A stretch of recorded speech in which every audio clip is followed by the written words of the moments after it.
যারা যারা অপেক্ষা করতেছিলেন সম্পর্কের গল্প, এই নাটকটি কবে আসছে? এই সিরিজ নাটকটি খুব তাড়াতাড়ি রিলিজ হতে যাচ্ছে।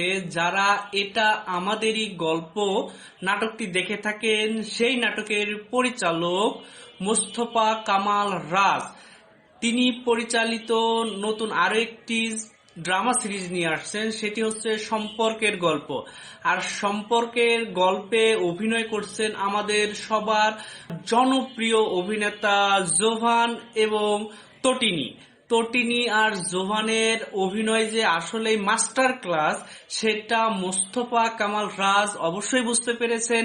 এজন্যই তাদের নিয়ে বিশাল ক্যানভাসে, আবারও বলছি বিশাল ক্যানভাসে সম্পর্কের গল্প, এটিও একটি পারিবারিক গল্প। আপনারা যারা এখন এটা আমাদেরই গল্প নাটকটা দেখছেন,